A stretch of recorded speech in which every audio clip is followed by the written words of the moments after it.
Hello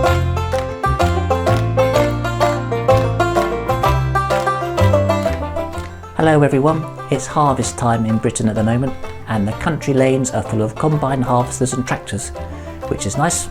So anyway, boots and shoes. I've been online, which is always a bad idea, and I've had a look at this very good forum, and lots of people on the forum and lots of people online in general have quite strong opinions about the best type of footwear to wear on the Camino, and each person, once they've made up their mind, they're quite sure that anyone else who recommends something else must be completely mad. You know, there's only one option and they know it. But what it all boils down to are 4 different issues. Number 1, weight. People say hiking boots are overkill and you don't need them on the Caminos, you know, they're unnecessary. And if you're walking a long way, you don't want to be carrying a heavy weight on the end of your leg. Number 2, heat.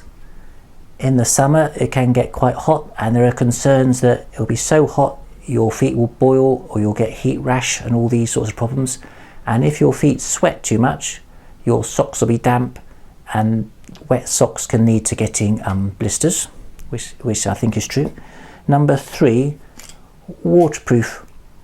It can rain quite a lot on the Camino and walking in cold wet socks isn't very nice. It can give you blisters and it just makes everything very difficult. You have to dry your boots out at night and it's all not very nice. So the weather is important there, both from heat and rain. And number 4, comfort and support. You're walking a long way, you need to look after your feet. There are 2 issues. First of all, people are concerned that if you're wearing heavier boots or shoes than you need to, then you'll be using up more energy, and over the course of a day's walking that will all add up. And there is some academic research that says the weight you carry on your foot as a boot or shoe uses 6.4 times more energy than if you were carrying the same amount of weight in your rucksack. So my boots weigh 680 grams each, and the lightest pair of trail running boots or shoes I could find online weighed 300 grams. So I worked out the difference in weight and used this website to calculate how much extra energy it would cost me if I was carrying that weight in my rucksack. And then I multiplied, which turned out to be, if I carried it all day in my rucksack, would be 9 calories, which is not very much. So if I multiply that by 6.4, because I'd be wearing the extra weight on my foot, then it's still less than 60 calories extra for walking a whole day. So I think that's so small, I don't think you should worry about that. And number 2, people say by having these heavy boots or shoes, you won't be able to walk as quickly as though you were walking with lighter shoes. And in fact, here's a quote from Salomon's website. It says, for one of their pairs of shoes, it says, lightweight protective footwear, which sounds great, for people who like to move fast in the mountains and encounter a variety of terrain. Well, I don't know about you, but if I'm walking day after day, mile after mile, with a heavy rucksack for 500 miles, I'm not going to be walking quickly.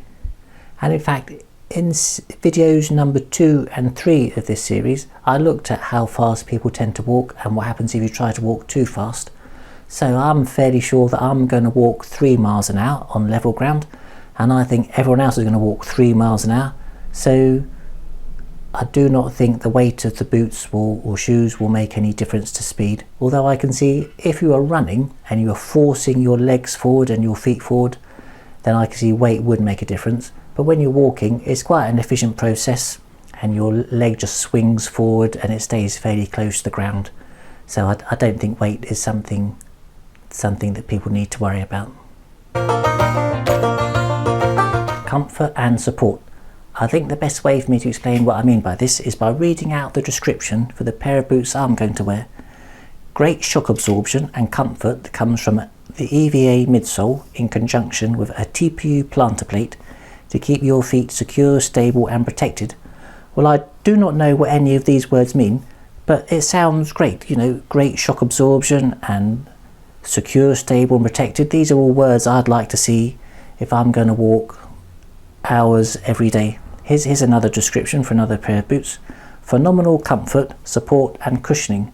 So cushioning, it sounds so lovely. I'd much rather see these words than fast walking shoes. The more protection you have, the better, but you can go too far. For example, mountaineering boots give your sole and your ankle an awful lot of support, but they're meant for walking slowly across very rough and difficult terrain. And I think if it's too stiff, it will make your walking style very inefficient, because you want some flex in the boots as well as some protection. But if you go too far the other way and don't have enough protection and enough and too much flex, then I think that can be a problem as well. When I read about people walking the Camino in sandals, I thought, well, I've got a pair of sandals and they've got a good soles, and inside they're shaped to support your feet, and the material is lovely and soft, so they're very comfortable. So I walked for 12 miles, and I completely understand why people like them, because my toes were in the fresh air and I could wiggle them, and I walked through puddles and my feet dried off quickly afterwards. They were fine. The only thing is though, I think although they've got quite a thick sole, they don't have enough protections. You could feel under your foot every lump and bump in the road and every pebble. And when I got home, my feet were quite achy, and I think that's because the soles had just too much flex and not enough support.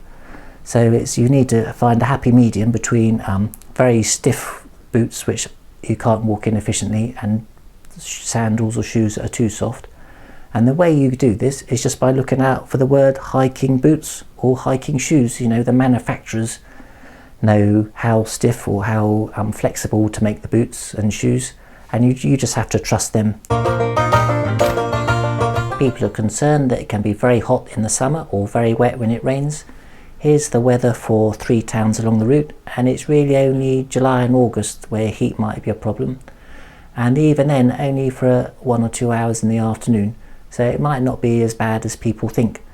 But I think the best compromise, given that if you're walking for 5 or 6 weeks you're going to have all types of weather, would be a pair of boots or shoes that are made out of fabric rather than leather, because fabric boots tend to breathe better, and with Gore-Tex, because Gore-Tex is good at keeping the rain out, and although there is a concern that it reduces ventilation, I think as a compromise it's worth having.